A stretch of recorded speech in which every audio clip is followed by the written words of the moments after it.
So Kane County defensively has Jose Camilo in left. Randy Wynn is in center. Joe Finaro in right. Josh Booty at third. Walter White at short. Larry Glozier at second base. Nate Rallison at first. Hector Quilon catching. And again, Shannon Stevens will be on the hill. As far as the full numbers on Shannon, we'll get Steve to get those for you in a second. Before we get to that, though, I do want to mention that Earl Agnoli, again, did officially come off the DL today. So he is available as a pinch hitter if Kane County needs him later on in this ball game, although Amaury Garcia, the Cougars' second baseman, is officially now on the DL. So again, even though it's retroactive to a few days ago, he's still going to be out of action here for a while. So Garcia on the DL, Agnoli off the DL, and again we still have Jaime Jones on the DL, who's been on that list the entire second half and maybe on it for quite some time as well, but we'll just maybe wait for him to come back before this season comes to a close also. That may not sound like a whole lot, but Amaury has got 30 stolen bases in 43 attempts on the season. The only other person in double figures for the Cougars is Randy Wynn. So there goes half your team speeds essentially right there in one guy. So that is a big loss as far as the Cougars offense goes. And of course, Amaury's a solid defensive second baseman. But get to the numbers on Shannon Stevens here real quick. This is his 13th start of the season. He's got one complete game, and that complete game shutout in that last outing that he had. He's gone 74 innings, given up 63 hits, 28 runs, 23 of those earned. He's only walked 14, struck out 64, and again, he is 5-2 with an earned run average of 2.80. So the right-hander getting loose. Again, Shannon Stevens, 6'2", 205 from Grover Beach, California. He's going to turn 23 years of age late next month. But in the meantime, the All-Star having a great season. Again, the last time out was a 3-hit shutout. See what he does today. See if Kane County can not only win that third game in a row, but get back to 500, because a win tonight for Kane County would put them at 44-44 on the season, as well as bumping them up to 3 games over in the second half. And it'd be nice to, again, put a little nice streak together here in the second half. Well, again, it's something that you try and build some confidence and once you get on a roll, things seem to happen much more in your favor. And again, you don't necessarily create or get as lucky as you do creating your own luck a lot of times. And if you do the right thing, some good things are going to happen for you, and hopefully you can put a string of those together. By the way, one of the roving coaches back in town here today is Tony Taylor, the infield instructor, of course, the longtime major leaguer, and saw some time with the Cubs as well as Phillies and others. Tony Taylor in town. Well, Dane Walker, the second baseman, left-hand hitter, will stand in. Dana Walker coming in at 281. 15 doubles, 2 triples, 4 homers, and 31 runs batted in. Everybody settled into their seats. We've got a pretty good crowd here. Yes, we do. As you said, kind of a late arriving crowd, but now that they're here in force. Is that pitch? Strike on the outside corner at the knees. Dane Walker has a 9-game hitting streak. Matter of fact, he just had another streak stopped yesterday. He had reached base 10 consecutive at-bats, which was close to the league record, I think, of 13. So he was closing in on that, then popped out yesterday after he had reached base his first time up to stop that string. And takes that one bouncing in for a ball. He's batting 281 on the season mark, but his on-base percentage, those numbers you just talked about there, 422. That's a considerable jump. No doubt. Now the 2-1 pitch. Swing and a miss. Nice job. Good straight change looked like from Shannon that time.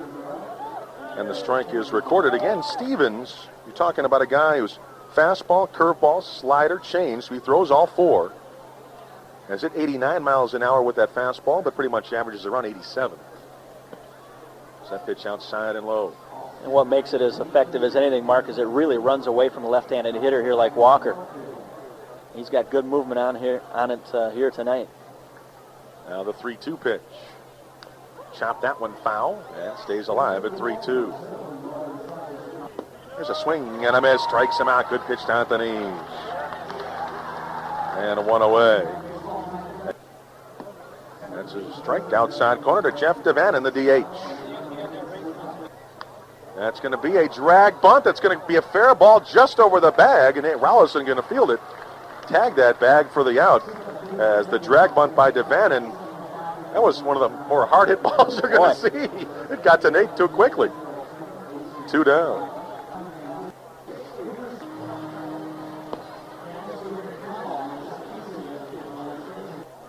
Here's a high fly ball, deep right field, curving towards the foul line, but getting there is Finaro. He will make the catch. Just in front of the warning track and barely fair, Finaro was able to get there. To the fly to right by Miranda. And it's a nice 1-2-3 for Stevens. No runs, no hits, no errors. Nobody left on. Bottom of 1, coming up, no score. So bottom of the first inning, and defensively for the West Michigan Whitecaps, they will have Dwayne Filchner in left, Jose Soriano in center, Mario Encarnacion in right, John Valenti at third. The shortstop, Arturo Paulino. Second baseman, Dane Walker. At first is Alex Miranda. The catcher, Ramon Hernandez. And again, Scott Rivette is on the hill. Well, the numbers for Scott Rivette, this is his 20th start of the season, 23rd appearance, actually. He's got 1 save to go along with a 6-4 record. He's appeared in 96 innings, given up 83 hits, 45 runs, 28 of those earned for an earned run average of 2.63. He's walked 26 and struck out 93 in those 96 innings.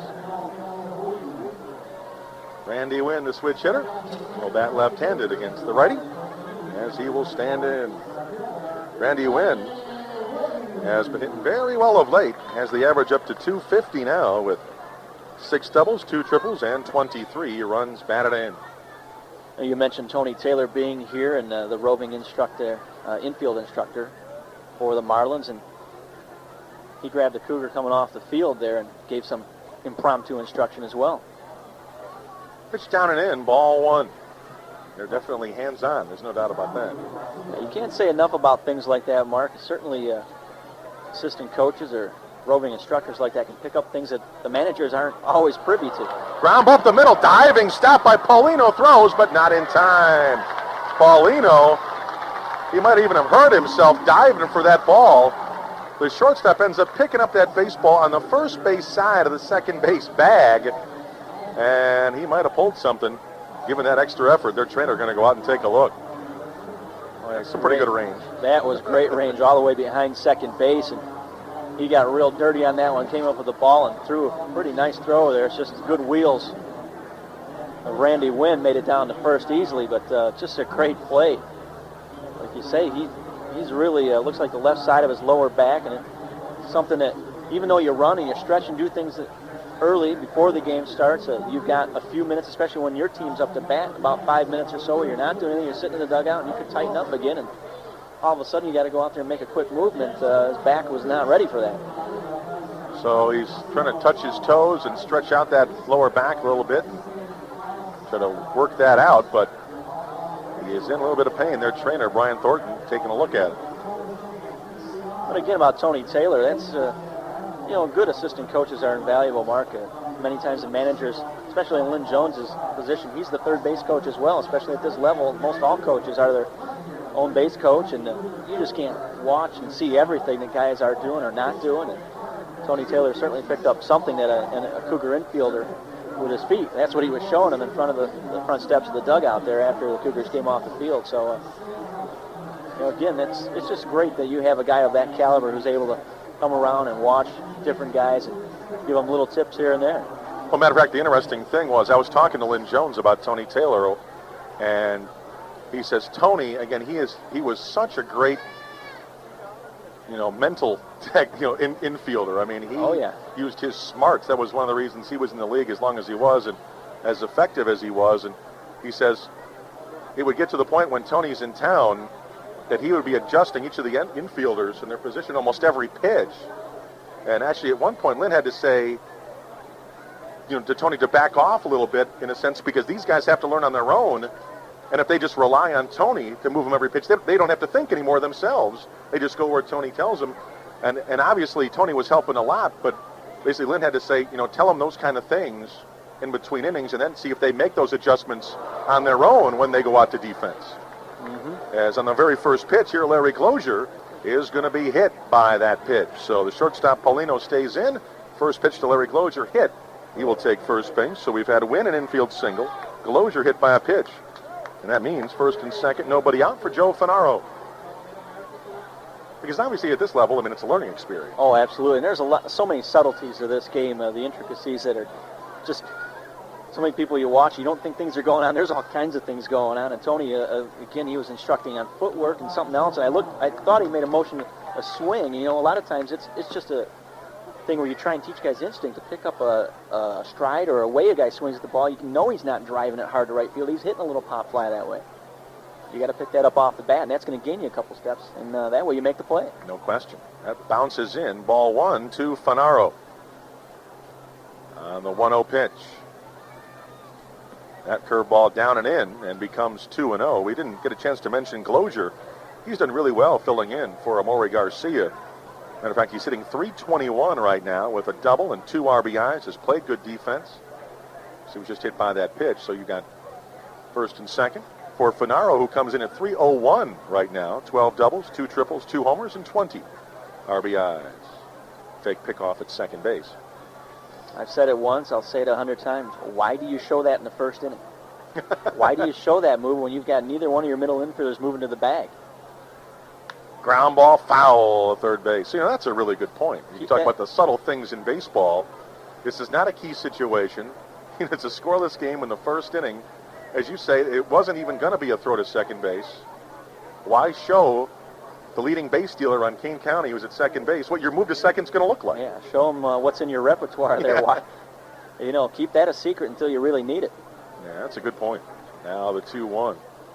Ground ball, left side, third baseman going to come up with it. Go to second base for one. The relay, not in time. Well, you know, that was close to a triple play because Valenti, the third baseman, tried to tag Wynn going by and he missed. So they end up just getting the out at second.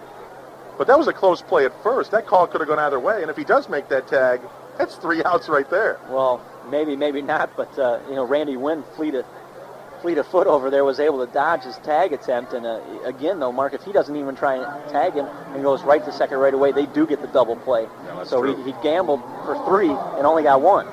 Yeah, true enough. So as it is, Kane County, in a sense, does get that break. So it's runners at the corners, 1 out for Nate Rollison. Nate, a good day yesterday. The base hit, the 2-run homer, and takes that one outside.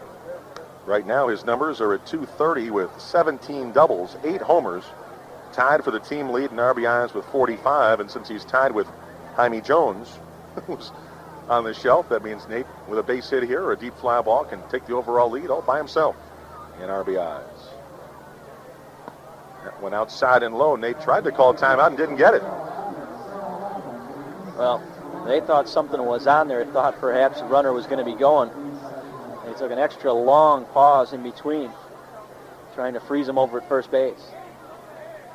Well, Nate caught a break. He wasn't ready to swing. He had his hand out calling time, but ball missed the strike zone anyway, so it's 2-0. 2-0 pitch. Swing and a miss. Off speed on that one, and it's 2-1. That looked like a fork ball or something that went down and away from Nate. Good movement. His fastball's not been moving very well, but his off-speed stuff has got a lot of jump to it. Stretch and the 2-1. And that going to be down low, 3-1. Of course, Steve here, former pitcher and pitching coach at Aurora University. And did you have, how many pickoff moves, I mean, you know, did you have and does a normal pitcher have in those situations? That one down low. What about, to second base? Second base, a lot of times you really just have 2 moves. You got the inside turn move that Rivette showed here right at the beginning of this game to win, and you've got a spin move, which is usually your real pickoff move. The inside turn, you're just trying to catch somebody leaning, and it's more just, again, well, I guess no other way to explain it. Just catch them leaning off the bag, and you hang them out to dry. The other one, though, is when you really got a second baseman or shortstop breaking into the bag, and it's a quick spin move, and it's a lot faster, a lot more effective. So ball 4 to Nate Rollison means he goes to first base on the walk to load the bases. 1 out for Josh Booty, who takes ball 1 outside.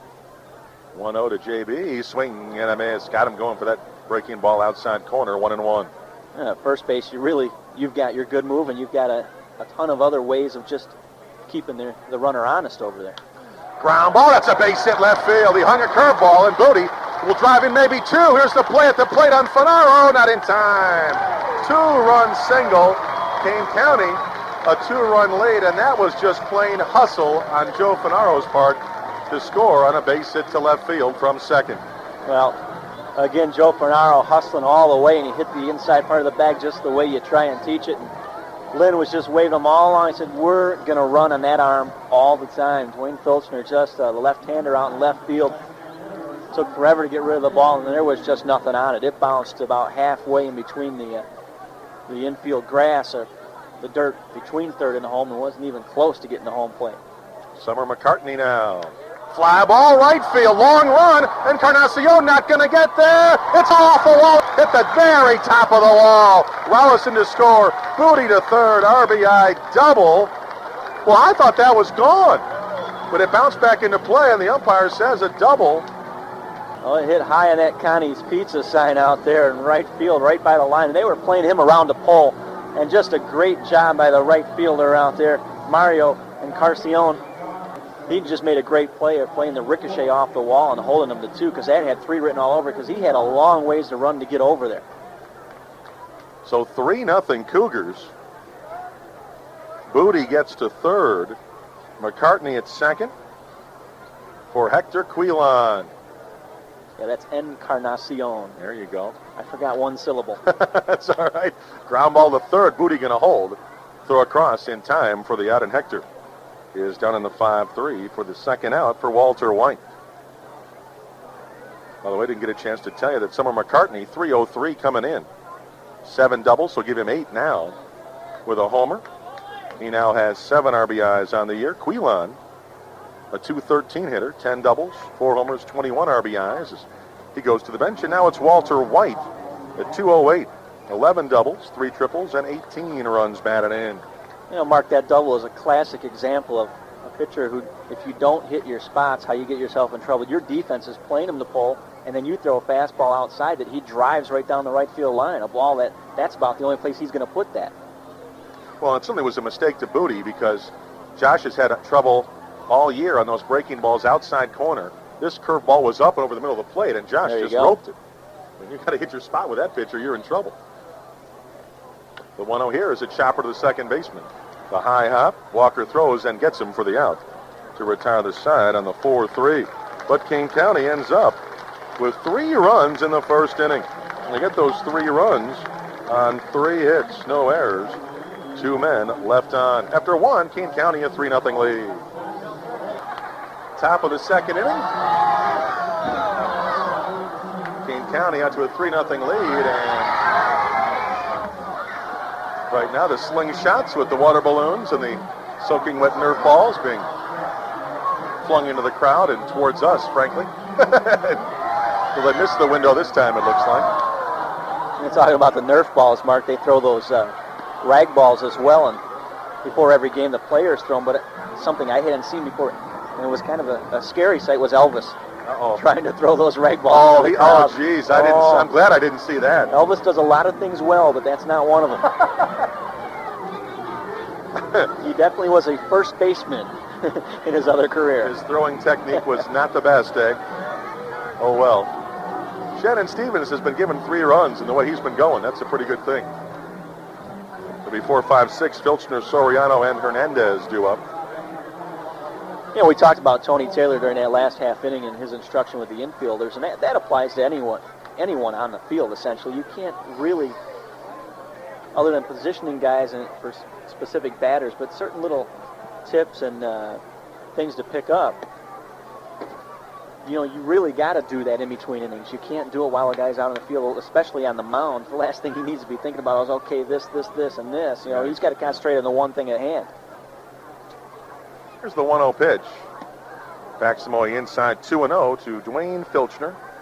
Comes in at 239, 17 doubles though, a triple, 3 homers, 53 runs batted in. That's a pretty big total for a 239 average.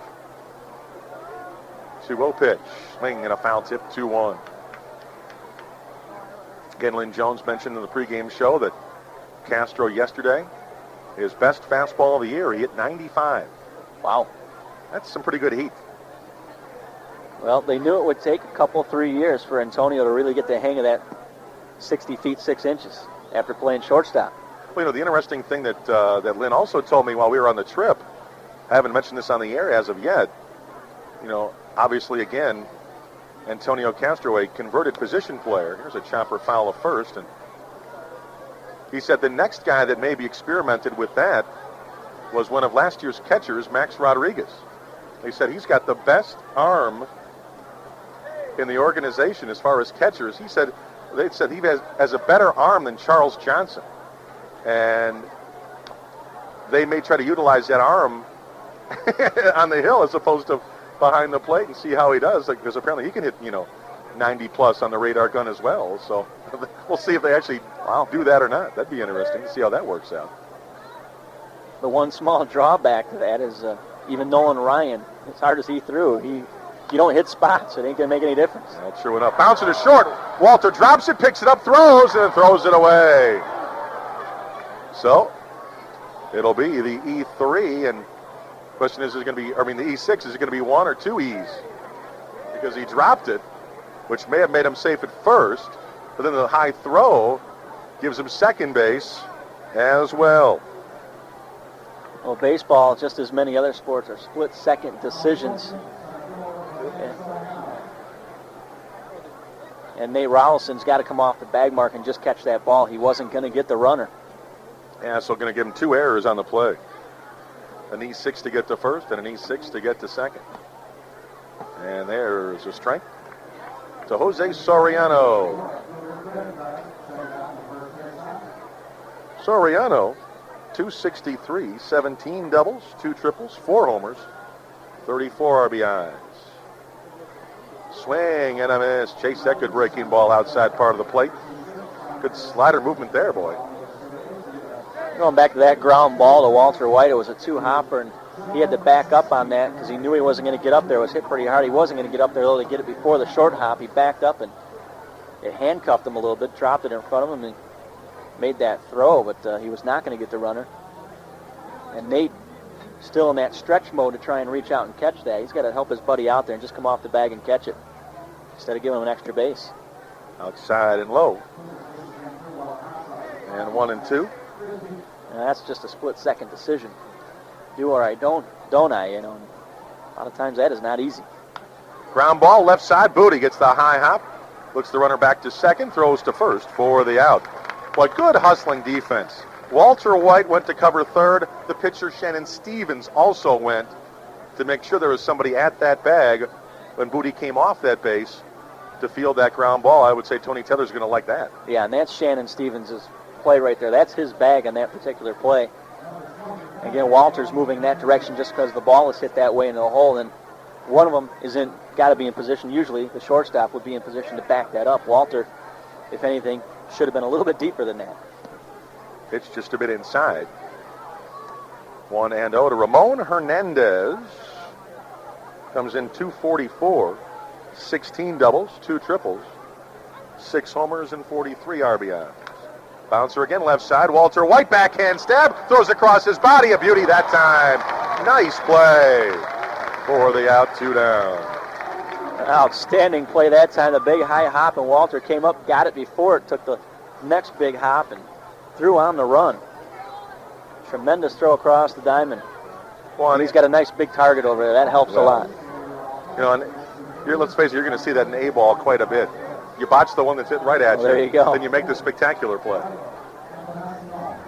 So runner at second, 2 down now for Mario Encarnacion, the right fielder, who's hitting 2 1/4, 13 doubles, 3 triples, 2 homers, and 30.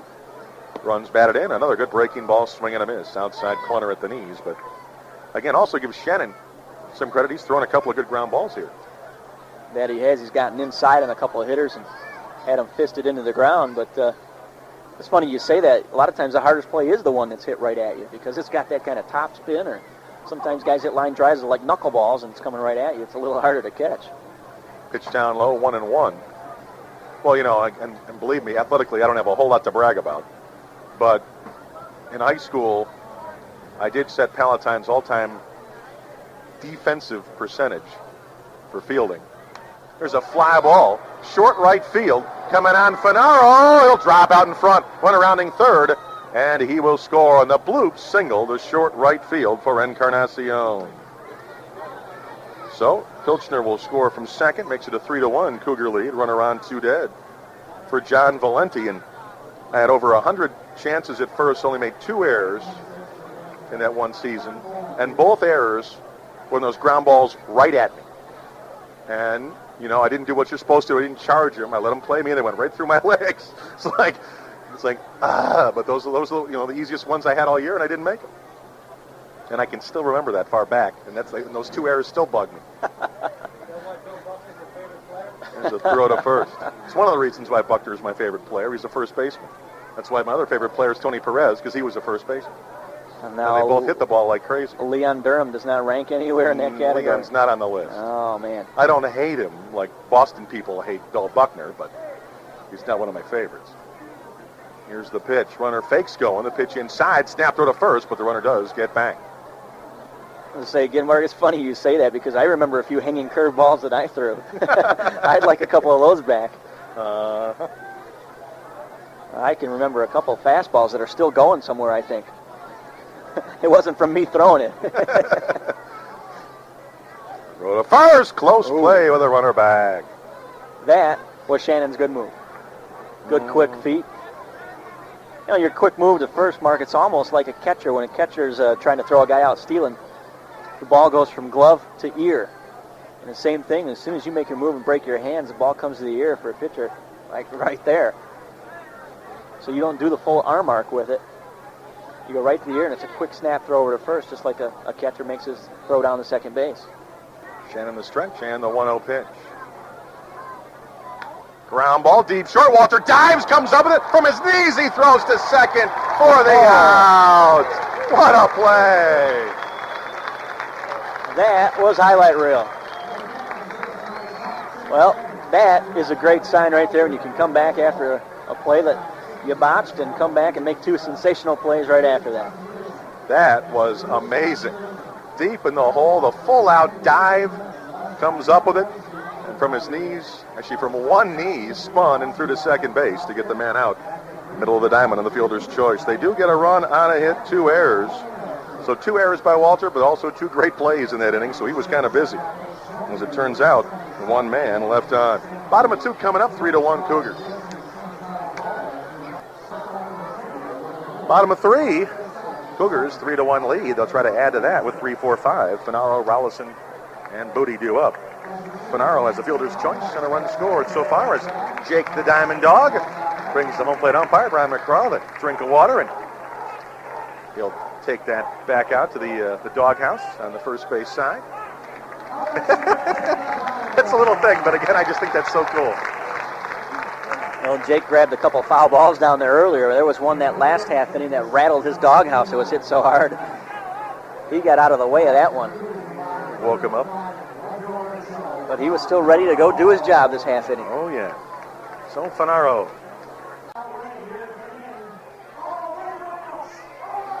Line drive left field, line fair ball into the corner. Extra bases for Finaro. It'll be a stand-up double.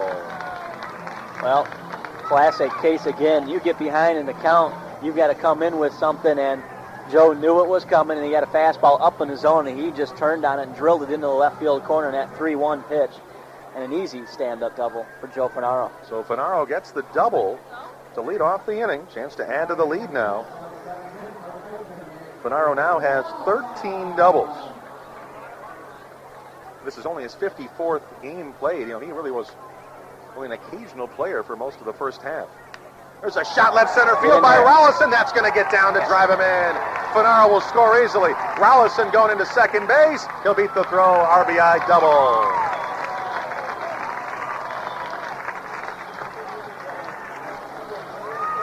Becomes now a 4-1 Cougar lead as Nate Rollison coming out of his little slump with a good couple of days there. And again, just took that pitch where it was thrown and dumps it into left center field. He hit it hard. He hit it a little bit harder. That would have gotten all the way to the wall. And as it was, he got into second base pretty easily. Ball was hit hard. Josh Booty swinging and a miss and a pitch down and in. Rollison, give him his 18th double of the year now. And 46 RBIs. He does now take over sole possession of the team lead and runs batted in. Off speed will just miss the inside corner. 1-1. Well, you had a pet peeve about sitting in traffic at 1:30 in the morning. Yes, I do. Mine happens to be toll booths. Checks his swing. Did he go around? Yes, he did. And that's, I guess that's strike 3. I thought that other pitch was inside. I guess it was called a strike as well, as Booty goes down on 3 pitches.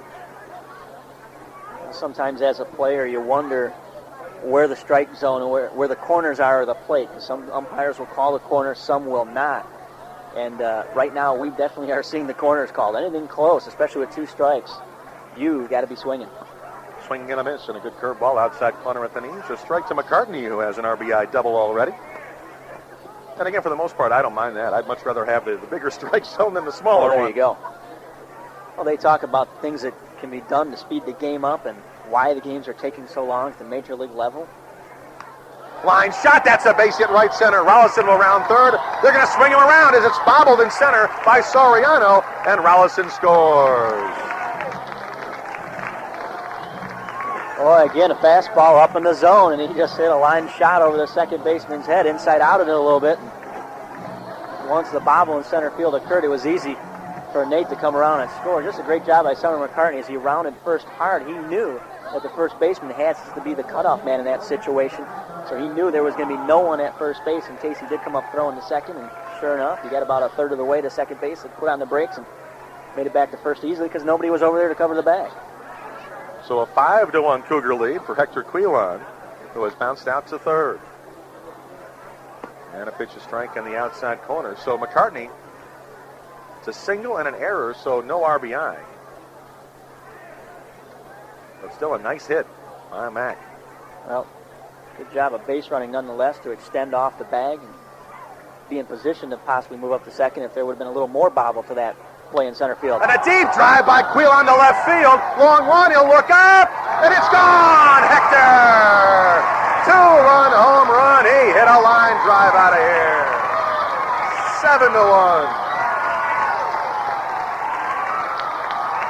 Wow.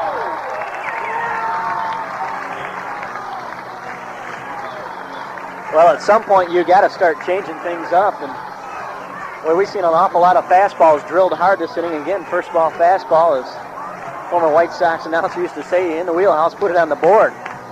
Man, he is not fooling many people here today. As Quilon, it's a line drive, 2-run home run to left field. And for Quilon, that is now his 5th home run, his 23rd run batted in now. With a 2-run shot, 7-1, and a quick conversation with manager Mike Quaney and the pitcher Rivette, and it brings up Walter White, who was bounced out. They still don't have anybody warming up in their bullpen. So see if Walter can join the hit parade. Well, it is the bottom of the third, and they're just hoping he can shut it off here at some point. Here's the pitch. Bouncer foul at third base. I think Jones will knock that one down. Well, you don't think guys are going up there looking for fastball now? They're swinging at any fastball that comes in there. Well, you talk about how hitting is contagious. Boy, after you see that, you're Walter White. You can't wait to get up there. Exactly. You got to start changing things up, and that's the sign of a real good pitcher. He doesn't allow one run to turn into 2, turn into 3. Stay away from the big inning, and you're going to be successful more often than not. Outside and low there, 1-1 to Walt. Yeah, they get like sharks after a while. They start a feeding frenzy there, and especially when you see fastballs right in the strike zone like batting practice.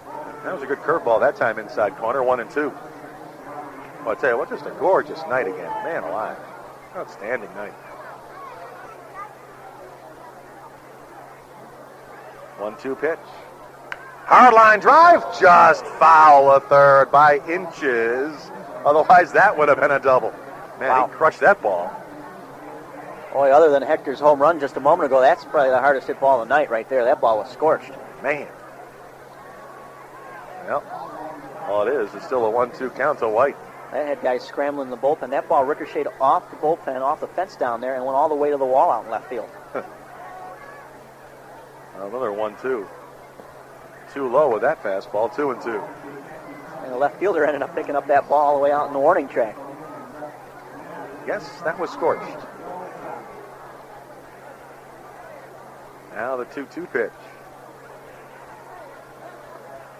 Swing and a foul tip on an off speed. Just got a piece of it to hang in there.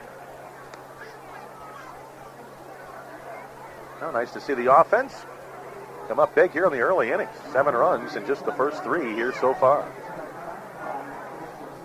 I got a chance. I go back to that traffic thing, Mark. I had that same thing today. Toll booths are probably not my favorite thing at this point. Right around O'Hare Airport around 5 o'clock is not the place to be. No. Outside and low with that breaking ball, 3-2. Not if you're trying to get here to Kane County. No, not in a hurry. If you're in a hurry at anywhere, around 5 o'clock, pretty much you're in trouble, let alone at the toll booth. On the 3-2. Strike 3 called outside corner. White thought that one was just a little outside, but again, as you say, with 2 strikes, you better be swinging. McGraw rings him up. Pitcher thought it was 3 outs. Rivette started running the dugout, realized, I got one more guy I got to get out. He was wishing it was 3 outs. He wants to get this inning over with. They've been taking some good swings at him here, but again, with 2 strikes, that plate gets about 3 inches wider on each side. And you just got to be up there protecting and ready to hack away at anything. Jose Camilo now, and he'll bounce the first pitch into the first base dugout. Strike 1. That's another reason why, Mark, they keep those numbers on those 0-2 pitches and how pitchers succeed or don't succeed against hitters. You just got to be smart on the mound. I mean, you got to realize that, hey, the hitter, he's the one who's now got to protect. He's the one on back on his heels, and that plate's a little bit bigger. You got to take advantage of that. Pitch up in the zone. He fouled it back to the screen. 2 strikes now. They commonly use the term make him hit your pitch, and that's exactly the case. You stay with your strength or you set him up for something. Well, now you hope someone like Shannon Stevens has realized he's going to get those calls on the corners. Hopefully he'll take advantage of that when he goes back on the hill. And outside with that one, though, and it's 1-2. Now that's a catch-22, though, because you don't want him nibbling with a 6-run lead. But, hey, if he's got 2 strikes, go out there and see what happens. 1-2 pitch. Bounces that curveball again into the first base dugout. 7-1, Kane County in the 3rd. Another thing, a big difference here. Scott Rivette's thrown a ton of pitches. He's only working his 3rd inning here. His ball's starting to flatten out. He's getting a little tired already. There was a big deep breath before he delivers this pitch. He's just trying to catch his breath yet. Fastball just misses. That was a pretty good one there, though, and it's 2-2. Boy, 3 of the 4 infielders started to run off the field, including the pitcher there. 3rd baseman was the only one that didn't move. Everybody else thought that was strike 3. Now the 2-2 pitch. That one misses down and in, but not by a lot. Then it's a full count, 3-2. And Rivette, who's struggling, figures, hey, that's already tough enough for me here. Give me a break. Another deep breath from him in the 3-2 pitch. Deep drive to right field. This one's going to be way out of here. Camilo, home run over the picnic deck in right. Well, and Scott Rivette's going to let the home plate umpire know about it, too. Yep, he's the one that he thinks to blame for that one. As a pitcher, Mark, former pitcher, that just never fails. Not only did he think he had him once, but he thought he had him twice on called fair strikes. Didn't get either one. He has to come back with a fastball, and Jose just crushed it. I hope I parked far enough away on that one. I don't know. Wow, Camilo drills a homer to right, his 3rd homer in just his 13th game. He's got 6 RBIs now, and it's 8-1 Kane County for Randy Wynn. He's already singled and scored and been out trying to bunt.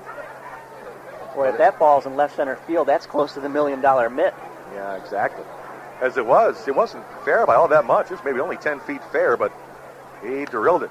There's a chopper to short. Charging, Paulino throws and gets him for the out on the 6-3. But 8 Cougars bat in the inning, and they come up with 5 runs. On 5 hits, there were a couple of homers in the inning, Camilo and Quilon. Defensively, there was 1 error, and as it turns out, nobody left on. We go to the 4th, 8-1 Kane County.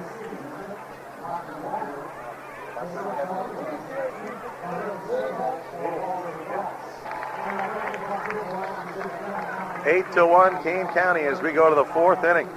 Shannon Stevens has been given a pretty comfortable cushion to work with right about now.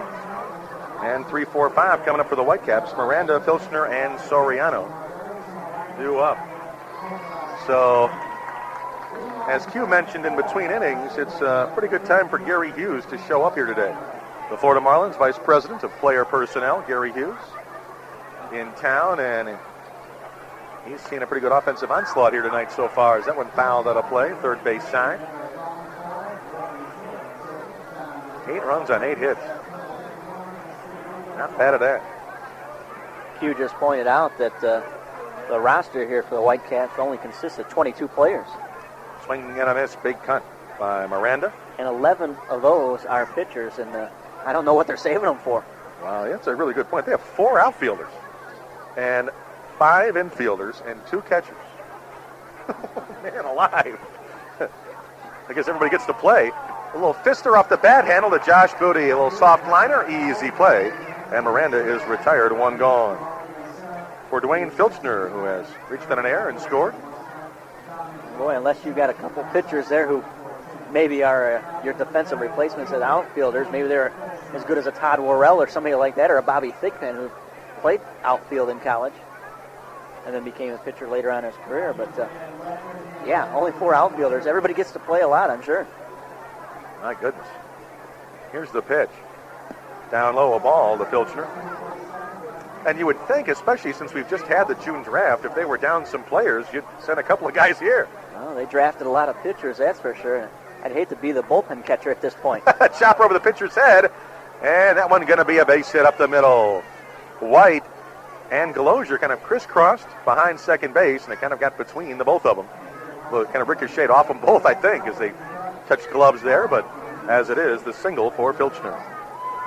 1-on-1 out for Jose Soriano. They call that one a tweener. It was definitely in between everybody. Tough ball to get to. Now, I happened to catch the other day, Mark, at the White Sox game, was This Week in Baseball's 20th anniversary show. Good fastball for strike 1, but they were showing best plays and bloopers from the last 20 years of TWIB and TWIB notes and those kind of things. Okay. And it, of course, came on the heels of Ozzie Smith making his last appearance at Wrigley Field. And that's when you really start to realize what a great career that guy has had. Of the great plays that they showed, probably 50 of them, he was in at least a dozen of them. Just making diving plays in the hole and making phenomenal throws. Throws that you're just shaking your head and no way could somebody throw somebody out on that play, and he still did it. Well, missed 2-1 the count. Well, again, he got the balls that most people never got to. And that was the thing. A lot of them were range plays where he was so far in the hole, I couldn't even believe he got to the ball. Ground ball, great play. Booty throws him out at first base. A backhand stab from foul territory. That was huge. Big high hop over the bag. Josh Booty backhanded it. His momentum carrying him over towards the dugout. Across his body, throws a bullet across the infield, a perfect strike. Talking about highlight plays, there was one right there. Wow. That one would have made This Week in minor league baseball, that's for sure. What a great play by Booty. Backhand stab behind the bag. His momentum put him in foul territory and gunned him down. That one fouled into the seats on the first base side. 2 outs, the runner at second. Ramon Hernandez has bounced out to short. Strike 1 there. Well, you just don't get much better than that. Boy, what tremendous strides he's certainly made with the glove. That would have been on ESPN's Plays of the Week. Yikes. Here's the 0-1. Pitch down low for a ball. I know that the guys from Jones Cable are here tonight. Hope they filmed that one, because we're going to tape our next Cougars 96 TV show this coming Sunday. Again at the Millrace Inn in Geneva after the ball game Sunday evening. Line drive, right field corner. Finaro on the run. Over his head, off the wall. That'll drive in the run. And it'll be an RBI double for Ramon Hernandez. 8-2 Cougars. RBI double scores Filchner. Good piece of hitting right there. That fastball on the outside part of the plate. Just extended the arms and nice level cut into the corner. I'm going to go back to that play with Josh Booty. Not only is that just a tremendous backhand and a great throw, we're talking about a guy who's not exactly slow. Jose Soriano can move. He's stolen 11 out of, 15 out of 25 bases in the year, and he plays center field. I mean, he's got wheels. It's not like you're throwing out Greg Luzinski there. Exactly right. And we know Booty's got a gun. He showed it on that throw. Man. It's the pitch outside and low. to Encarnacion, who has an RBI single so far. And Shannon Stevens taking a long walk behind the hill, climbs back up.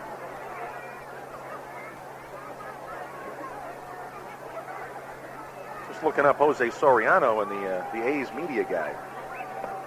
Pitch outside, and Q had asked me if that was his third year in this league. It's actually his second, but there was a Fred Soriano that was on this team that played last year and the year before. Any relation there? That would be my question. Pitched down and low. Actually, I believe they are brothers. My other question is, what does Soriano mean in Spanish? Does it mean sore arm? Is that what that is? Or well, it's a strange thing because actually, both of their last names are actually Arias, but they both go by Soriano, which I haven't quite figured out. They're both from B-A-N-I, Bani, I think, in the Dominican Republic, or Bani. But they're brothers, and they have both been here a couple of years. Both played together here last season, although Fred no longer with them. It's the 3-1. Outside and low. Oh, my goodness. Wow. We got the call for the strike. Matter of fact, not only did I think it was outside and low, Encarnacion tossed the bat away too, but now he's going to have to step back up. It's a full count. Shannon says, thank you very much. Well, the thing about that is you've got Ramon Hernandez standing on second base, kind of shaking his head going, how come our pitcher doesn't get that? Checks his swing. Did he go around? Yes, he did. Strikes him out. Inning is over. They get a run on 2 hits. No errors. 1 man left on. Bottom of 4 coming up. 8-2 Kane County.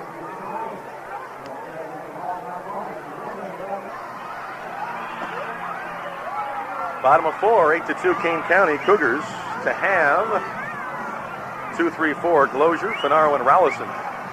Yeah, you and I are just old guys. You know, you got the bad hamstring pull. I got the bad knee. We're hobbling around the press box here today. It's an ugly sight, these aging athletes up here in the booth, you know. I do want you to know, though, I was not doubled up on the play. Well, good. I beat out that routine ground ball double play that I hit. Good for you.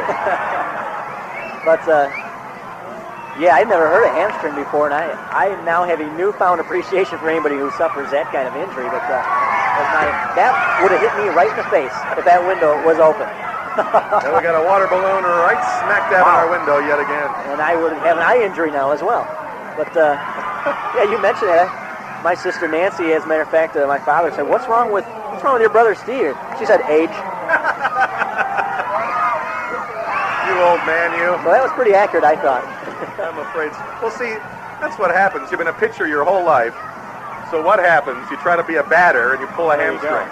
Stick to pitching, you know. Yeah, I used to that short little jog from the mound to the dugout, not from first to or home to first, that is. Well, Q gives us the update from the majors. By the way, Glozier hit by a pitch and is struck out as he will stand in. American League, White Sox and Minnesota, 2-2 tie in the bottom of 3. Pitch up and in. How about Rich Becker, West Aurora grad for the Twins? Boy. 3 homers in as many games of late for him. Well, he's a Sox killer, too. He's been hitting a ton against the White Sox. I was there on the night of July 30. He went 3 for 4 and hit the heck out of the ball when I was there that night. 3-run homer last night. Yep, he is playing well for them. That capped, what, a 7-run first inning? That's right. Egads. Here's the 1-1. Oh, that one hit him. Well, Glozier gets hit in the leg. So he's been hit for the second time today. You don't think that's in the back of Scott Rivette's mind, how guys were just standing there taking some real nice cuts at his fastball. So he reared back a little bit extra on that one and overthrew and threw it right square into his back. So White Sox and Twins tied in the 3rd. Cleveland leads Kansas City 4-1 in the 4th. Oakland defeats Seattle 12-5 here today. There's a big swing and a miss by Finaro. Boy, how about Griffey's return? That poor guy. The guy never misses a beat, does he? Man, how good is he? Misses how much time with the injury, comes back and was like a double and a homer or whatever. It's like, yeah, the poor guy. New York leading Boston 5-4 in the 6th. It's Toronto 5, Baltimore nothing in the 5th. Bouncer, third baseman dives, comes up with it. Valenti goes to second for 1. No relay throw. Pretty good play by Valenti. Nice diving stop by Valenti. Made the good throw. I shouldn't say actually the good throw to second base. The throw was on the first base side of the bag, and second baseman had to reach out with his glove hand, left hand, to catch that. By that point, he's in the runner's way, so he jumped and decided wisely to hold on to the ball and instead of trying to throw that in midair. So Nate Rollison, who was walked and scored, had an RBI double and scored as well. And takes that one just a bit outside for the ball. Detroit and Milwaukee, 2-2 tie in the fourth. California and Texas, no score in the second. In the NL, Pittsburgh went on today to defeat the Cubs 10-5. There's a swing and a miss. LA beaten up by the Padres 10-1. That's a final. Atlanta beats Montreal 3-2. Houston and Florida 2-2 tie in the eighth. St. Louis and Cincinnati 2-2 tie in the fifth. Mets 5, Philly 3 in the fifth, and Colorado and San Fran just getting going. That pitch down and in for the ball. Finally, a little activity in the West Michigan Whitecaps bullpen. Number 29 down there, Kevin Gunther. Big right-hander from Olympia, Washington, getting loose. Now the 2-1. Bounces that one in for a ball. AAA Iowa for the Cubs, trailing Buffalo 1-0 in the third. Nashville for the Sox, their AAA team, trails Omaha 2-0 at the end of two. Do you have a squeegee or anything to... We'll have to ask Vern, see if we can come up with one. I hate it when they do that. I can't see out this window. Well, I can see, but it's very blurry. Let's put it that way. I understand. I need some windshield wipers. Marlins AAA team Charlotte taking it on the chin right now. It's 7-0 Syracuse in the seventh as Rollison swinging a miss there, and it's 3-2. AA. The Cubs team, Orlando, leads Huntsville 3-1 at the end of six. Birmingham for the White Sox, they are in a scoreless tie with Memphis in the fifth. 3-2 pitch, swing and a miss, strikes him out, pulled the string nicely. 2 dead. For Josh Booty, who has a 2-run single and a strikeout. AA Portland for the Marlins. They trailed Trenton 4-3 in the seventh. AA Bowie for the Orioles in a 5-5 tie with Canton Akron. That's in the seventh inning. Those are the scores that we have for now. Is that breaking ball outside? Ball one to Booty. The one thing that Scott Rivette has done very well tonight is throw that changeup to left-hand hitters, and he really did a job on Nate Rollison just now. On the 1-0. Swing and a miss. Good off-speed curve there, 1-1.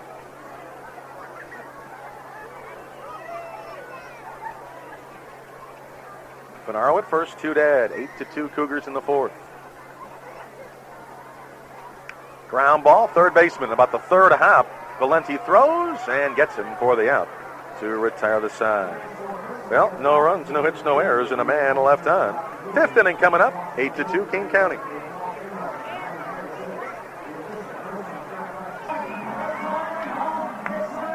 Top of 5, 8-2 Kane County. The Goose Island Goose Race going on. An easy win by the Red Goose. Oh, man. 8 runs, 8 hits right now for Kane County. 2 runs, 3 hits.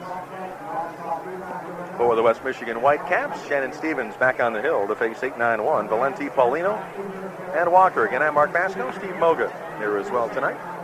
Welcome into Cougars baseball on WKKD.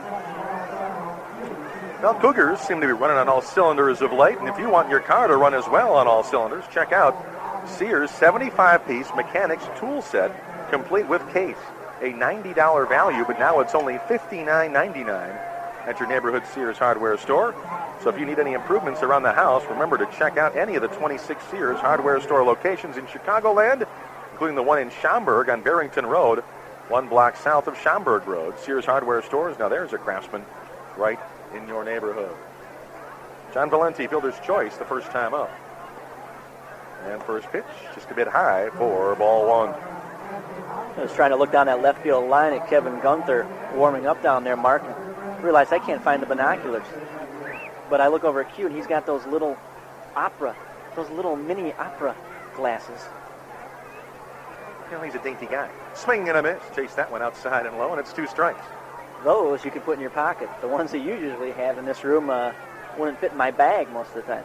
Well, you know, The ones that I have are probably 20 years old. Had those a long time. There's the 0-2. That bounces in. Did he go around? Yes, they do say that is strike 3. So down goes Valenti. And one down. Boy, Valenti just overmatched right there. Shannon Stevens again recognizing it's 0-2. Here, I'm going to throw a breaking ball. I don't care if it's in the dirt. I know I got a catcher. It was a great backstop. That just gives you so much more confidence on the mound. You know you can throw any pitch at any time, and you're not going to get yourself in trouble. And again, with the 0-2 count, he had plenty of plate to work with. Third strikeout for Stevens. Ball 1 to Paulino now, who has bounced out to third so far. Well, plus, when you're up by 6, too, I mean, you also can afford to take some chances as well. And that one catches the knees, and it's 1-1. Playing Paulino straight up. Yes, Josh Booty right on the edge of the grass at third. Otherwise, everybody outfield definitely straight up. And a line drive left field, but coming over Camilo, and a diving catch is made. Nice play, Camilo. Coming towards the line at the last second, broke in on the ball as it didn't carry quite as far as he thought. And diving grab. Well, that's one of those things that Tony Taylor tries to address with fielders about recognizing guys' swings or where they hit the ball. And that ball was definitely on the inside part of the plate, in on the fist. It was not going to carry that far. And like you say, he went back first and had to come in and end up making a great diving grab. That's about the fourth tremendous play tonight by the Cougars on the field. Pitch outside and low. Ball to Dane Walker, who was struck out and walked. Walter White had those two tremendous plays after the air, the double air actually. Josh Booty's highlight reel one, and that one there. No doubt about it. Pitch outside, 2-0. And a nice all-around ball game today, to say the least. 2-0 pitch. Ground ball, second baseman backing up. Glozier, outfield grass, throws and gets him for the out. 1-2-3 inning here in the fifth for Shannon Stevens. No runs, no hits, no errors, nobody left on. Bottom of 5 on its way, still 8-2, Kane County. As we come back here at Elfstrom Stadium, bottom of 5, and it's 8-2, Kane County. New pitcher Kevin Gunther on the hill. Right-hander for the West Michigan Whitecaps. Gunther, 6 foot, 200 pounds from Olympia, Washington. And he is 23 years of age. Big guy on the hill. What do we know about him? Well, this is his 27th appearance in the season. He's gone 63 innings, given up 56 hits, 24 runs, 21 of those earned. He's given up 5 long balls. He's walked only 15 in those 63 innings, struck out 62. He's 3-3 with 4 saves and an earned run average of 3 even. Right on the money. So he gets loose. First man he'll face in the bottom of 5, Summer McCartney. 8-2, Kane County. Today's game, as always, brought your way in part by Miller Brewing. Cold filtered Miller Genuine Draft. Stay cool. Farmers Insurance. Check the yellow pages for the farmer's agent nearest you. Microsoft. Where do you want to go today? Builders Square will get you squared away. Manwich, proud sponsors of the Cougars family section. Joe Rizzo Lincoln Mercury, member of the Joe Rizzo Auto Group, Bogdan Avenue, Naperville. College of DuPage in Glen Ellen, and also brought to you by Fireplace and Patio Centers of Aurora and Crystal Lake. Visit their 15,000 square foot showroom on Farnsworth Avenue in Aurora, just 4 miles south of the ballpark. Max so far an RBI double, a single, and a run scored. Fouled one to the screen. And strike 1. So again, after this 6-game homestand, it's Burlington for 2. An off day.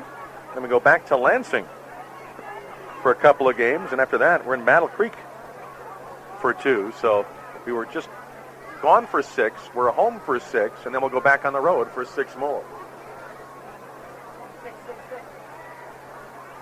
0-2 pitch. Inside.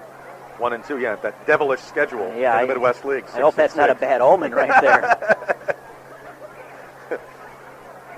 Especially to finish up at C.O. Brown Stadium. 1-2 outside and low.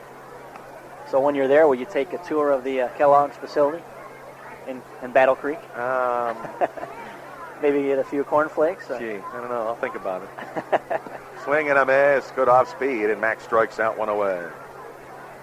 One gone for Hector Quilon. Line to third, and then a line drive home run that knocked in a couple. That was in the third. Well, Rivette only went those 4 innings, but he threw a lot of pitches in those 4 innings and really had nothing left on his fastball by about the middle of that 3rd inning. And totally different scenario here now. We've got a pitcher on the mound who's got good stuff, and he's fresh. Yep, indeed. Pitch outside, ball 1 to Hector. Again, if you've got a couple of days, though, you might want to head up to Lansing to see that new facility. I tell you what a ballpark. Man alive. I mean, that's a major league ballpark. It just doesn't hold 40,000, it holds 10, but it's everything else. That's big league park. Here's a bouncer to third on the short hop. Valenti up with it, throws and gets him for the out. 2 away for Walter White, who was struck out, grounded out.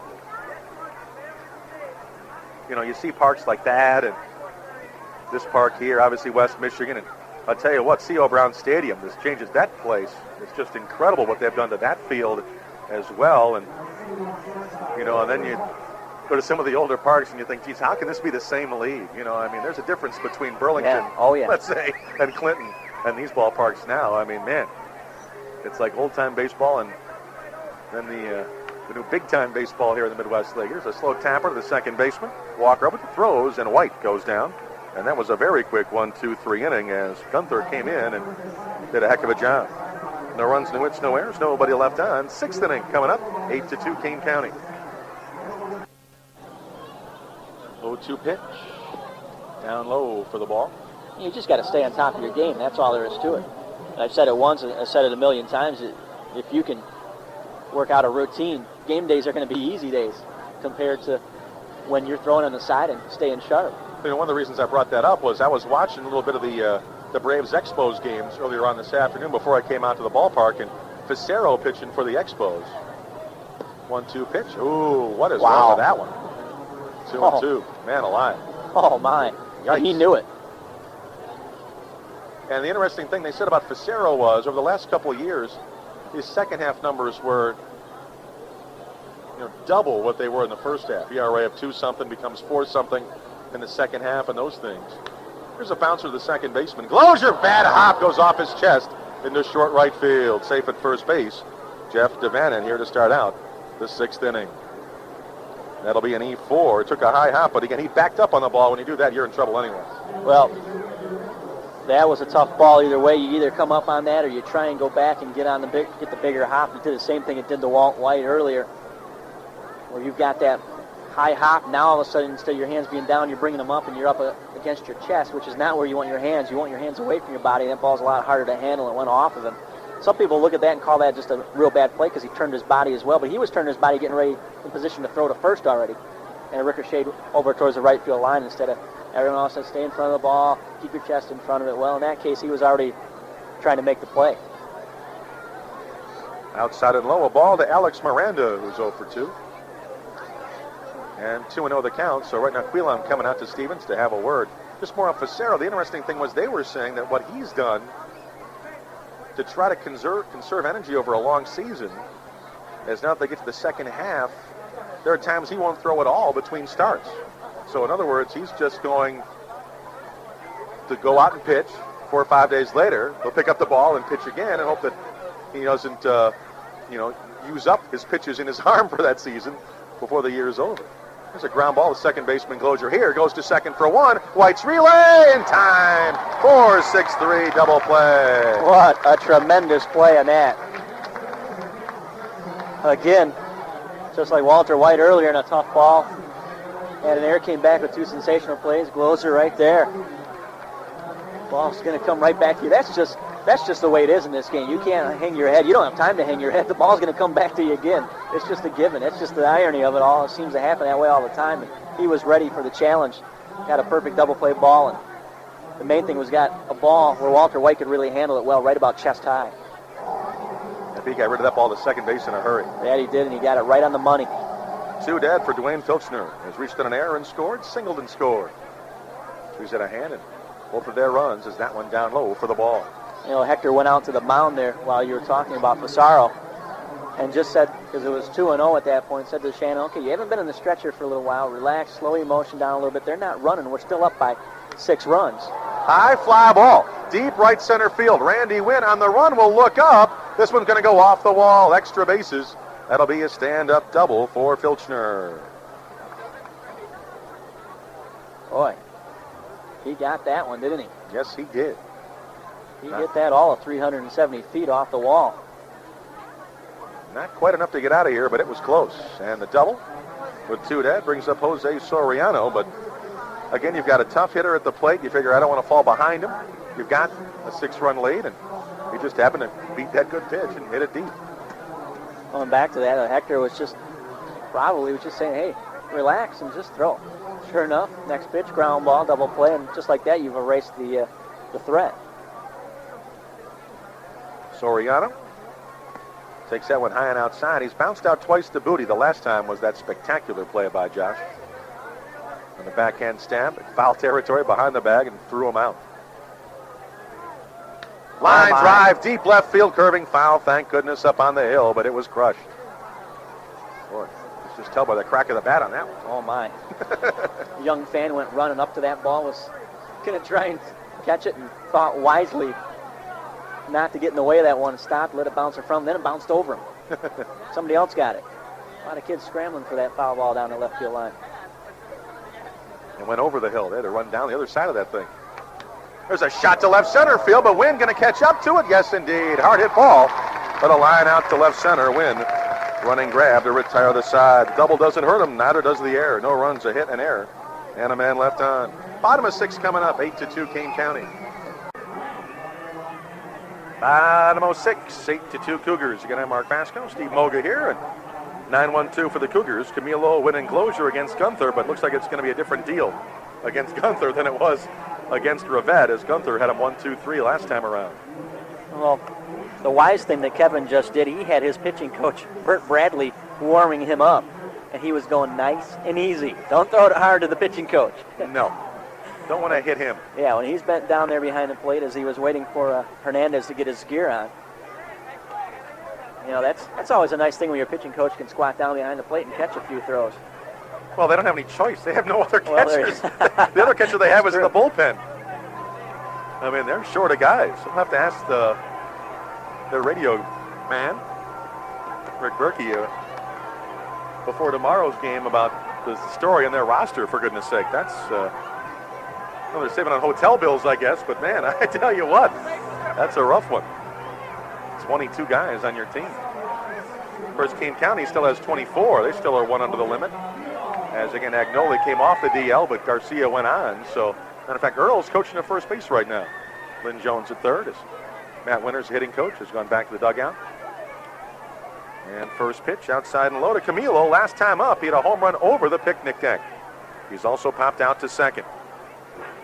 Are those tennis shoes that Earl's wearing, are those standard Cougar gear? Ground ball, second baseman. I don't think so. Walker to Miranda for the out, and there's one away. Those are not standard issue. Well, they're definitely not turf shoes. No. Does not look that way. One away for Randy Wynn. Infield single, a run scored. He's been out trying to bunt. Has a ground out to short. Kevin Gunther, 6', 200-pound right-hander from Olympia, Washington. Very solid mark, very solid mechanics. Good, slow, deliberate motion, gets in the right position, and then really, it's almost sneaky fast in some ways. And that one outside and low. 1-0. Well, he brings that arm well back behind him, too, when he whips it back around front. Good, solid mechanics, though. There's a chopper to the second baseman. Dane Walker, the high hop, throws to first for the out. On the 4-3, 2 down for Larry Gloger. It's the little stuff like that. You know, it's interesting. A couple of Lynn Jones' college buddies met him up, one in Fort, a couple of them in Fort Wayne for the during the road trip. And, of course, they're now having, you know, young kids with him. And had a young guy. I don't know, he wasn't all that young. I'd say maybe 12 years old. Still learning things about the game. Mm-hmm. So Lynn Jones, before the ball game, give him a couple of pointers. There's a chopper to short. Paulino throws in time, and a 1-2-3 inning again by Gunther. Cougars down in order, and Lynn was just teaching him more of the fundamentals of throwing. Basically, young guy was playing catch, and it was the old 3 o'clock, 8 o'clock kind of throwing, you know, and Lynn said, no, it's got to be more, you know, in other words, like 11 o'clock, you know, those kind of things, to 5 o'clock with your arm motion as you let it go. And And just little things like that you think, well, you know, I was never even taught that. And how many years that I played baseball is a simple, basic thing about how to throw the ball. I had a discussion with my nephew last night, and he was the same way. At 3 o'clock to 8 o'clock, muscle up and throw. That doesn't make you throw any harder. Not at all. And you could tell he had a whole lot more pop on his throws, just doing it the right way, just those little things. Just like that. And obviously those mechanics we talk about the pitcher, that makes all the difference in the world. Well, here, no runs, no hits, no errors, nobody left on. And top of 7 coming up, still 8-2, Kane County. Top of 7, 8-2, Kane County out in front. Ramon Hernandez, Mario Encarnacion, and John Valenti against Shannon Stevens here. Ramon Hernandez, an RBI double and a bounce out to short last time up. The Huntley Factory Shops, located at I-90 and Route 47 in beautiful Huntley, Illinois, is where you'll never pay full price. You'll always receive the best in brand name merchandise. There are over 50 shops where you'll find great savings and great quality. First pitch, swing and a miss. Don't forget, following today's game and every game, we name our Smith Barney player of the game. And of course, for all your money management concerns, give Hank DeAngelis a call.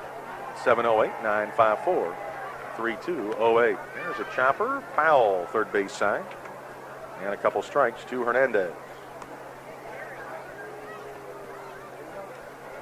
Again, same two teams tomorrow night, 7 o'clock, at 6:45 pregame here on the air. And Scott DeWitt will take to the hill for the Kane County Cougars.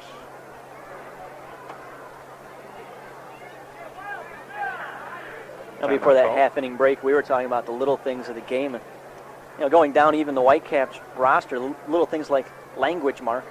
You got guys from Dominican Republic, Venezuela, Georgia, throwing an accent or two there. Oh, exactly. And Wisconsin, and try and get these guys to all be able to communicate together. Here's the 1-2.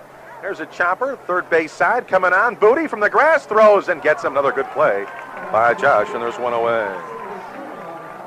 Brings up Mario Encarnacion, who has an RBI single and a strikeout. You know, I thought of that exact same thing because while we were on the road, when we were in Fort Wayne, a bunch of us took the bus and went over to the mall to kill some time in Fort Wayne. And on the bus coming back from the mall, they were having a conversation. Because like you say, not only do you have guys from, you know, different parts of the world, I mean, different parts of the country, too, as that one fouled out of play. Rod Getz was talking to Walter White. Now, Getz is from, you know, Indiana, up north towards the woods, that kind of thing, and Walter's from California, and they were talking about how Getz would go on turkey shoots all the time, you know, and Walter's like, what are you talking about? What, you hunt turkeys? Like, no, it has nothing to do with it. And he was telling them all, you know, they basically shoot at targets, whoever wins gets a turkey, you know, and I mean, you know, and Rod's talking with that kind of accent, you know, and I mean, it was interesting just to see him relate because it's different total worlds that they're from. Even if they do speak the same language, it's different stuff altogether. Pitch inside, 2-1. There's a lot of truth to that. I recall in college going on a southern trip and having a hard time. One game, we had a hard time understanding the umpire. Chopper over the pitcher's head, over second base. Walter White will come up with it, but he will not be able to throw. It wouldn't matter. He wouldn't have thrown him out anyway, and it's going to be an infield single. You know, just when you think a strike call is strike and the fist out, then you go down south. It's a little different sometimes. Oh, yeah. Absolutely. Took a couple innings to figure out, oh, that's his strike call. Okay. Mm-hmm. And even they were talking, Matt Winters was, of course, he played in Japan where he had a whole other set of problems with the language, but he was even saying that at one point he had a New Zealander on his team, and he couldn't understand a word that he said. He was speaking English, but the New Zealand accent of it. That pitch outside and low, and 1-0 the count. Had the good fortune at one time to play in a tournament in Quebec, French-Canadian. And there you go, talk about another world. Everything's in French. Yeah. Deep drive left field. This one is off the scoreboard, a home run. John Valenti, 2-run homer. Now it's 8-4 Kane County, and that one was a blast. One of the few times tonight where Shannon got a ball not only up in the strike zone, but out over the middle of the plate, and somebody was ready to hit it. Anytime you get the ball up a little bit, it makes it a lot easier to hit. And again, it's into the 7th inning. He's lost maybe a half a foot on his fastball. Makes it a little bit easier. These hitters are starting to get some timing down. Base is empty, 1 out for the 9-hitter, Arturo Polino, who's bounced out, lined out. He's 0 for 2. 8-4 Cougars here in the 7th inning. Going back to that Quebec City experience, looking up at the scoreboard, it was, I mean, it's strange. It's in a totally different language, a foreign language, and was that a ball, strike? How many outs are there? You know, you don't know what words are what. Yeah, one was a strike outside corner at the knees there. Well, that's what I asked Matt. I said, so what'd they call a home run in Japan? He said they called it a home run. There's a shot to short center field, but the catch is going to be made. Randy Wynn, nice running grab. 2 down, albeit in a Japanese accent, but they pretty much took that word from the English language. I figured I was waiting for a complicated Japanese word. He said, no, they pretty much call it a home run. 2 dead for Dane Walker. And since that's what he was paid to hit over there, he said they said that to him a few times. They said, you better hit a home run. Dane Walker a walk. Ground out and a strikeout. Oh, line drive, base hit center field. Shannon Stevens ducked out of the way and saved his own life. Wow. 1 on 2 dead for Jeff Devannon. That was crushed as well, and I think they're catching up on his fastball now. Well, that's Hector's out there talking to him now. Hey, now you got to really start hitting some spots. Again, that one's right down the middle. Bob Palethorpe is starting to get loose for Kane County. Talk about the language barrier, though. I was going to say the umpires did not speak any English except when it came to arguments. They knew some choice English words, believe me. Timeout call. Brian Peterson, Cougar pitching coach, going to have a word with Stevens, plus buy some time, I'm sure, for Palethorpe. 8-4, Kane County, top of 7th.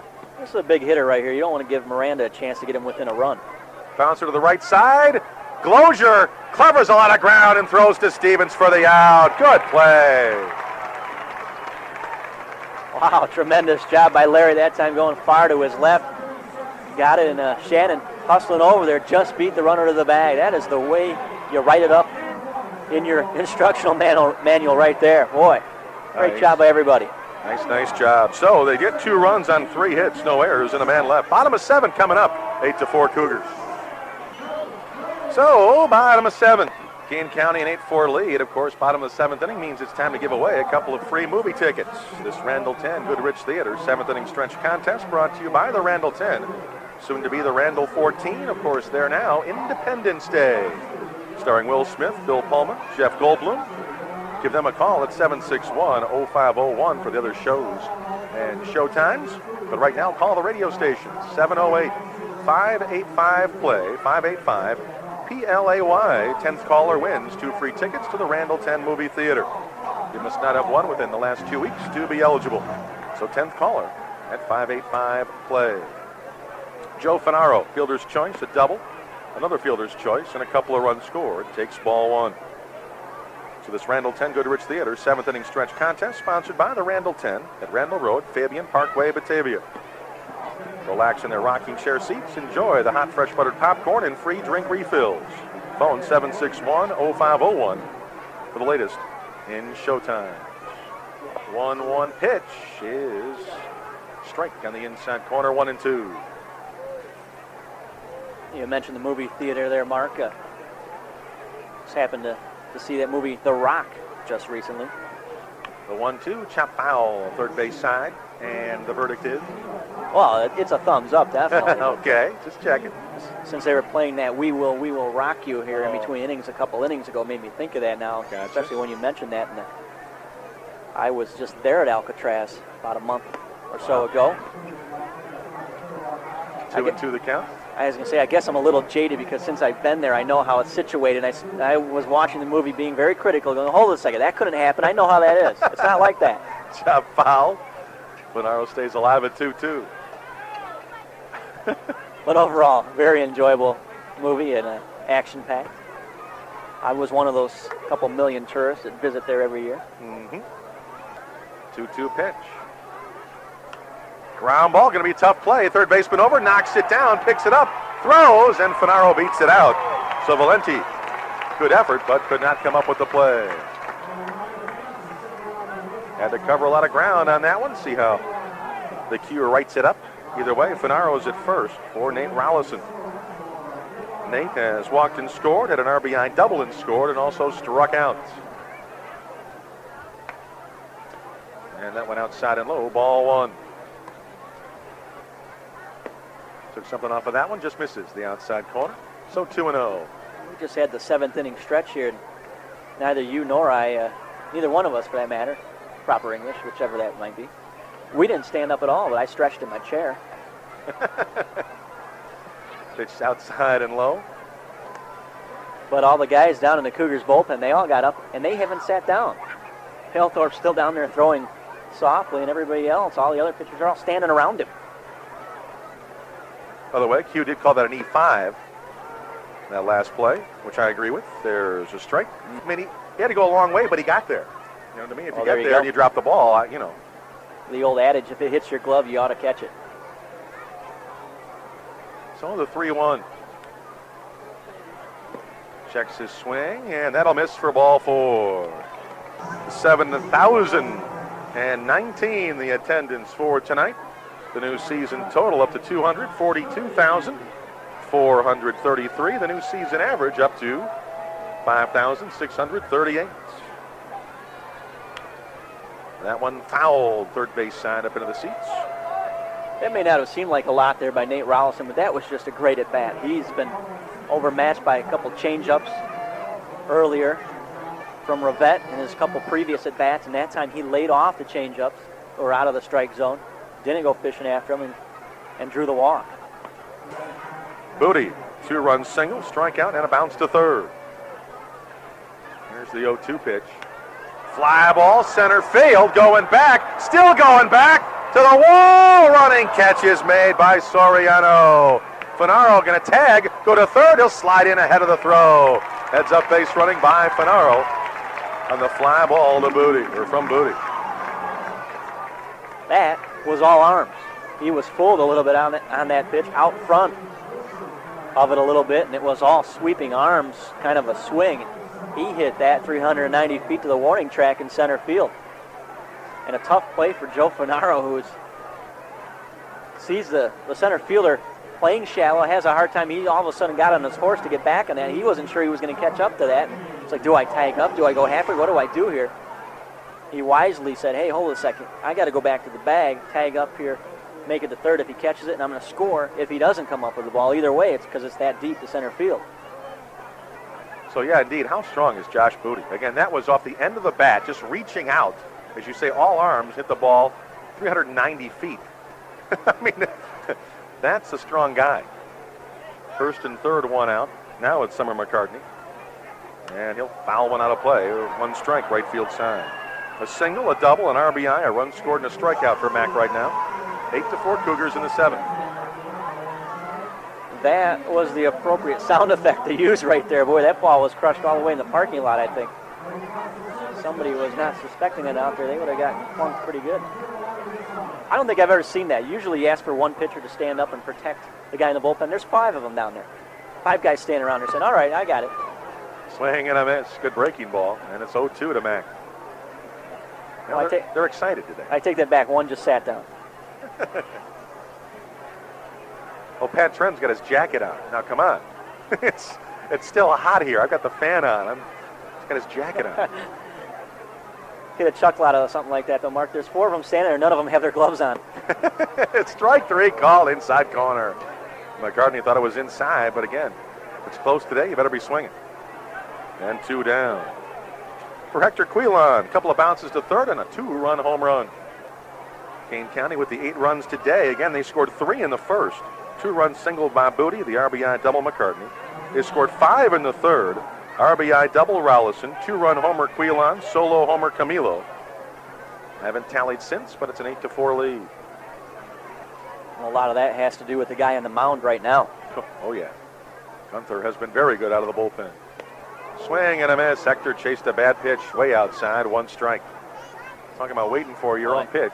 He didn't on that one at all. Well, Hector recognizing the second baseman's towards the bag, first baseman holding a runner on first, a lot of room over there on the first base side. He was trying to just punch a ball that way. He got an outside pitch and thought, hey, maybe I can knock it through the hole there, but not a very good swing on his part.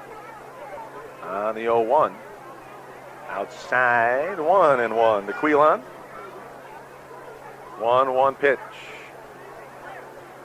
Chopper left side, shortstop there. Long throw across in the dirt, but a good pick by Miranda on the throw from Paulino for the out. 6-3 to retire the side. No runs, no hits, an error, a walk, and 2 men left on. We go to the 8th, 8-4 Kane County. The fans doing some dancing to YMCA, enjoying themselves, the 7,000 plus. New pitcher on the hill for Kane County is Bob Palethorpe, so Shannon Stevens' day is done, so nice performance for him, however, as he goes through 7 innings. You could tell he was starting to hit the wall, so they get him out while he is still in line for the victory. As again, he goes 7 innings and allowed 4 runs on 7 hits. Strikeout total wasn't big for him. He had 3 on the day, but his usual good control as he walked only 1, and now it's Palethorpe. All right, this is the 27th appearance for Bob. He's gone 43 innings, giving up 42 hits, 28 runs, 21 of those earned. He's walked 22, struck out 44. He's 3-3 with 1 save and an earned run average of 4.40. Pitch outside, ball 1. As the batter, Alex Miranda, has bounced into a double play, lined out and flied out. Bouncer right side and a high hop right there for Rollison. Tosses to the pitcher covering for the out. Easy does it on the 3-1.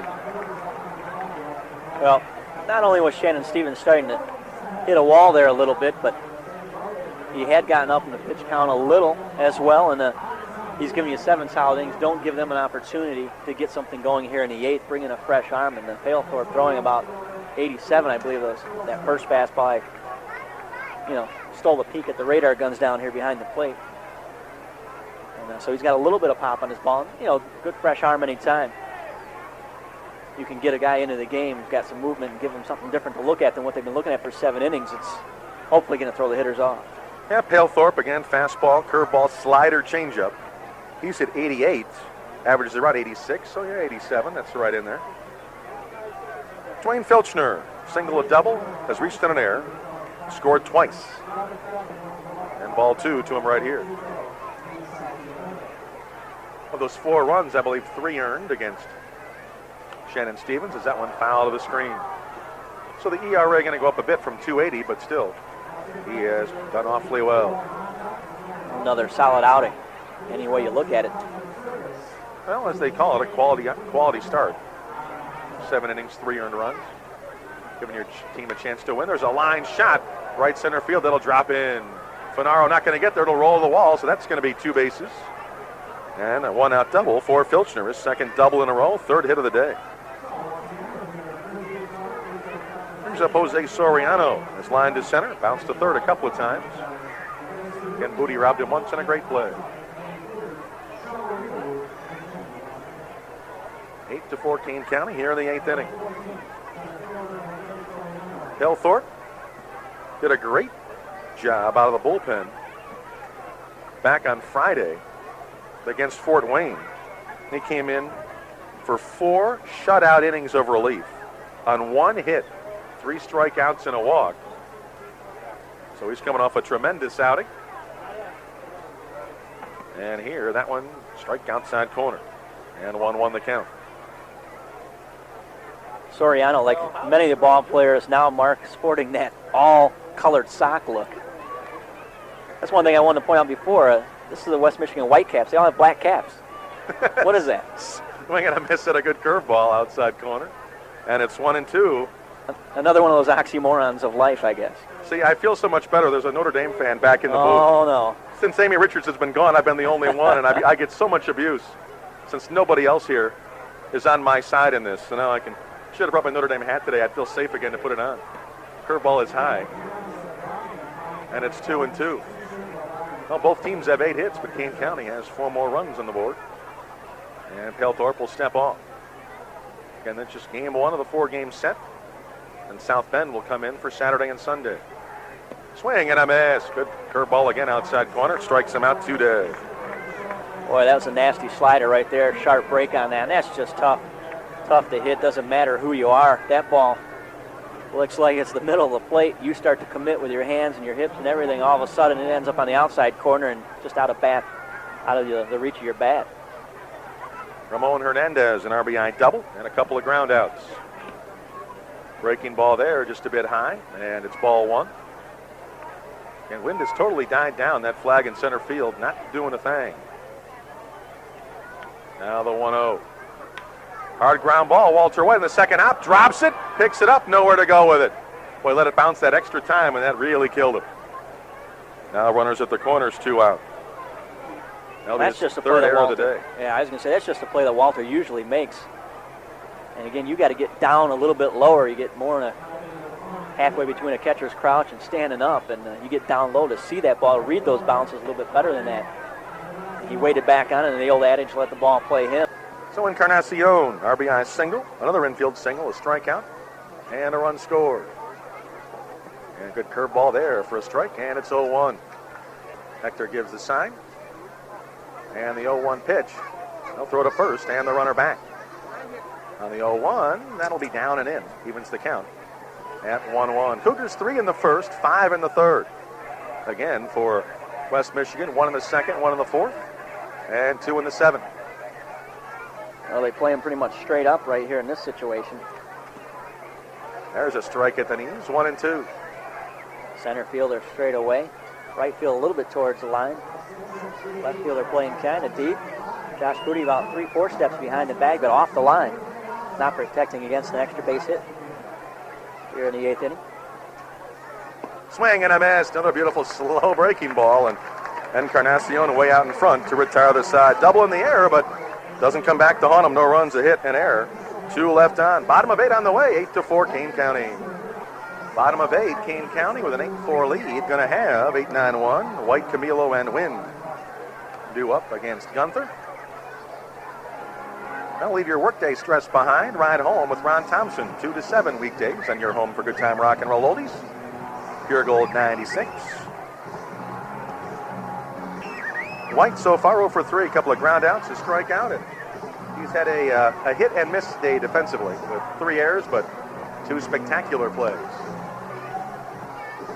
Well, as we said before, sometimes the hardest balls are the ones right at you, and those are the 2 that he's had trouble with. He made the great plays when he had to go into the hole. Cougar Bob has arrived. Just for me, a present just for me. Gosh, Cougar Bob, I'm honored. I'll file that one away for later. So the question is, does Amy have a job in the summer that doesn't require her to work 16 hours a day like she did here for a couple of years? This is good. This is good. Well, it must be because you're here tonight. Mark, what's wrong with the youth of America not wanting to work? I mean, come on. I don't know. I don't understand it. They should be like us, you know. Gee, it's been so long since I've been smacked here in the booth. Jeez. I know she's back. Here's the 2-0. Outside and low. Yeah, I mentioned that just before that last out was made, that last half inning, about Josh Booty playing off the line. But, of course, with a 4-run lead, you don't need to protect against the double. Yep. True enough. Up and in, Walter will walk on 4 pitches. Well, even at 4 runs, I'd like to see about 2 or 3 more up there, if you don't mind. I don't mind a bit. All right. Jose Camilo has a solo home run over the picnic deck in right. Also a pop out to second and a ground out to second. Kane County trying to win their 3rd in a row. Trying to go to 500 on the year. They would go to 44-44. And they would challenge for first place in the second half because they'd go up to 14-11 in the second half. Line drive. Shortstop will make the grab off his shoe tops. Paulino looked to first, but no chance for a double play as Walter gets back. 1 away for Randy Wynn. That's a good read by Walter White. Line drive off the bat, you freeze, see where it's at, find out where everybody's at, and then also back to the bag. But well, that's always a tough play because your initial reaction is crack of the bat. You want to be aggressive and hustle, especially when it's hitting that direction. You're thinking, I got to break up a double play. And a ball that's looping short liner to the shortstop. Awful tough read for a runner from first base. Win so far with a base hit. Takes that one for a ball. out trying to bunt, then a couple of ground outs. And ball one. Latest updates from the Q in the American League. White Sox have now taken the lead on Minnesota, 5-2 in the 7th. Indians lead Kansas City 7-3 in the 7th, however. Again, Oakland bombed out Seattle 12-5. Yankees over Boston 9-8, actually 9-4 in the 8th, I should say. Toronto 6, Baltimore nothing in the 9th. Yeah. That one high and outside. Milwaukee 10, Detroit 2 in the 6th. Imagine that. The Tiger pitching staff giving up double digits. And Texas 4, California 2 in the 5th. 2-0 pitch to Randy. Bouncer left side, third baseman dives, knocks it down. And Paulino just got a glove on it as well over at shortstop, but no chance to make a throw anywhere. And with that, Randy Wynn is on base. That's going to be a base hit. First and second one out for Larry Glozier. Just a nice play by Valenti just to get to that ball. I was going to say a tremendous effort on his part, diving to his left to knock it down, went off his glove, rolled towards second base, and shortstop went over there, corralled it before anybody else could run anywhere else, as it were. But Gunther wisely and quickly reacted and hustled over to cover third just in case. Thought about heading on to third. Bert Bradley, the pitching coach, going to come out. The entire infield defense going to have a chat. Gives us a chance in the National League tonight. Marlins defeat Houston 3-2. They scored in the bottom of the 9th to win that game, 3-2. Charles Johnson with a home run in that game, a solo homer for CJ. So congratulations to John Bowles and the Marlins who win that game.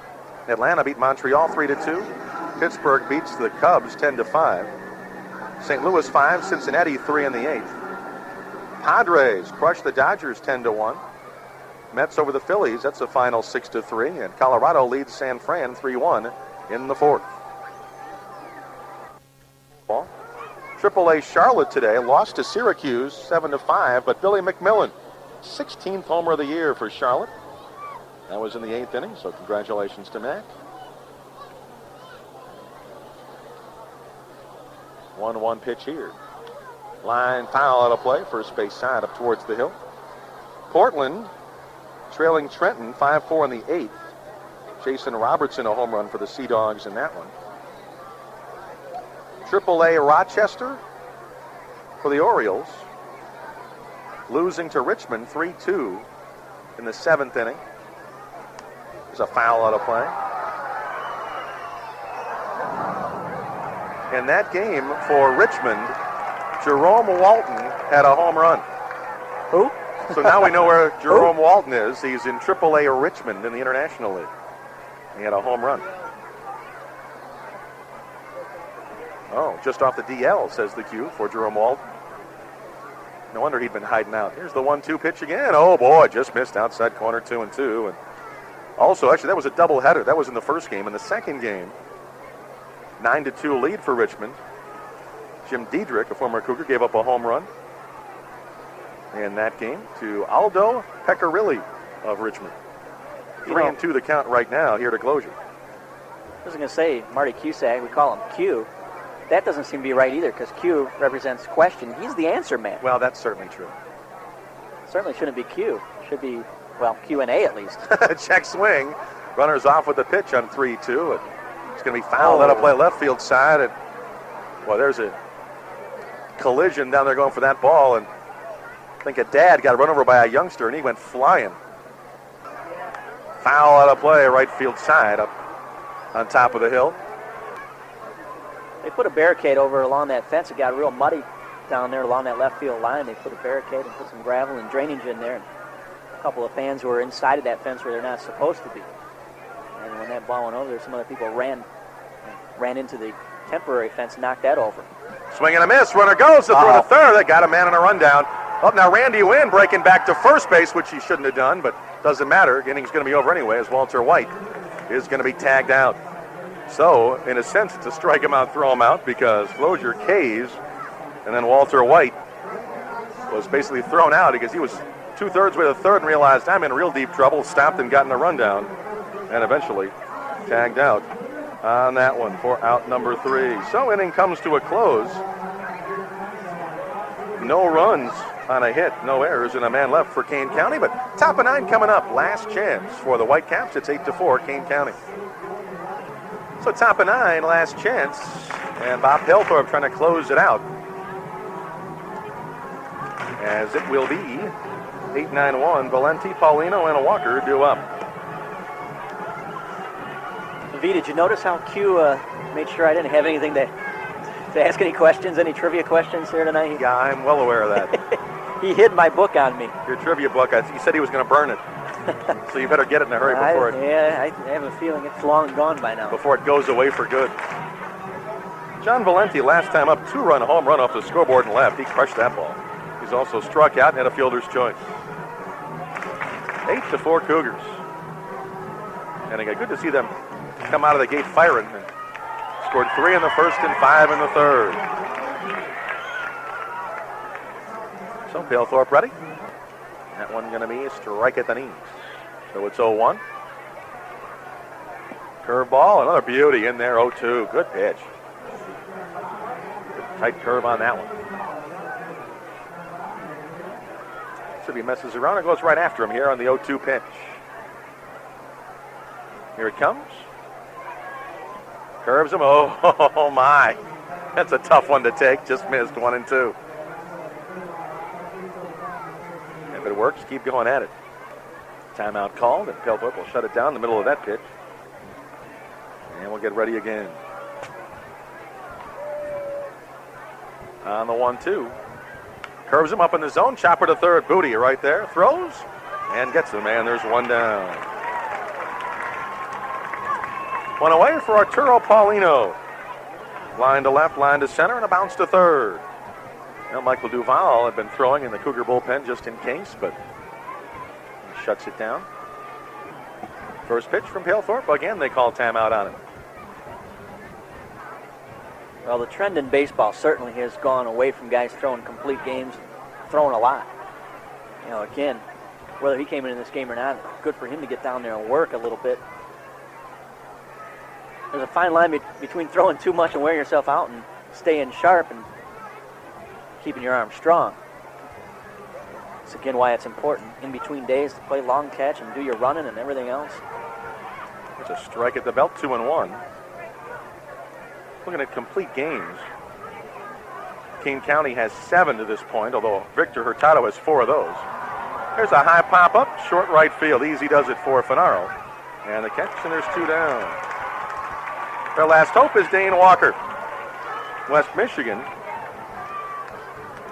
they have had exactly 0 complete games. Well, there you go. And you see that more and more nowadays, and gone away from letting guys throw. You and I have talked about this before, about arm injuries and things that happen nowadays, because guys' arms, they're just not as strong as they used to be. They are bigger and stronger than the old days, but throwing-wise, they haven't worked those muscles as much. Ground ball to Closure. Closure throws them out. This ball game over. Kane County wins it 8-4, and a nice 1-2-3 9th inning. No sweat. Kane County wins it 8-4. Pelthorpe, nice job. No runs, no hits, no errors, nobody left on. 8-4 Cougar victory. We'll talk about it after this on KKD. So back here at Elfstrom Stadium, where the Kane County Cougars have won their 3rd in a row. 8-4, the victory over the West Michigan Whitecaps, as Kane County back to the 500 mark for the first time in quite a while. I think the last time Kane County was at 500 was when they were 25-25, and now they're 44-44. They had gotten close a couple of times, but offensively got out of the gate very well early on. They scored 3 runs in the very first inning. 2-run single for Josh Booty and an RBI double, Summer McCartney. And a 5-run third inning put it away. RBI double, Nate Rallison. 2-run home run, Hector Quilon. Solo homer, Jose Camilo. All the offense they would need. As again, Shannon Stevens, it wasn't a spectacular outing necessarily for him. 7 innings, 4 runs, 3 earned on 7 hits, but certainly adequate. And it was nice that the offense adequate enough to make that a victorious number as well. Well, it makes it easy. Anytime your offense jumps out to a big lead like that early on, you're able to relax a little bit and just pitch your game and really don't feel like you have to keep it close because your offense is struggling. Hey, put 7 runs on the board that quick and easy. Makes things easier for everybody. You play relaxed and you have some fun. So Cougars win this one again, 14-11 and 44-44. Meanwhile, the Whitecaps drop to 14-11 in the second half. They are 52-41 overall on the campaign. As their offense, they got a run in the second, RBI single, Mario Encarnacion. They got a run in the fourth, RBI double, Ramon Hernandez. Then 2 runs in the seventh, a 2-run homer by John Valenti. Kane County wins it by a tally of 8-4. Final full numbers on this one after this break on KKD. Welcome back to Elfstrom Stadium. Again, I'm Mark Fasco. Steve Moga here as well. And tell you what, for a ball game tonight where they had 4 errors, they played a great defensive game today. They played an outstanding defensive game, and those 4 errors came on what we called routine plays. The sensational plays were the ones they made tonight. And Walter White came back after committing 2 errors in 1 play on the bobble, and then the overthrow. Came back and had 2 outstanding plays in that same inning to shut down any kind of rally that the Whitecaps had in mind early on in this game. Josh Booty had just a highlight reel play on a ball behind the bag at third, thrown all the way across his body, all the way across the infield to get a speedy runner in addition, and then a great diving catch out in the left field. Kane County 8 runs on 9 hits, 4 errors, 6 left on. West Michigan 4 runs, 8 hits, 2 errors, and 6 left on. Shannon Stevens gets the victory, puts him now to 6-2 on the year. Scott Rivette suffers the loss. He goes to 6-5 on the year. Attendance 7,019. Game time 2 hours 20 minutes. Cougars win it by 4. We'll give you our Smith Barney Player of the Game after this on KKD.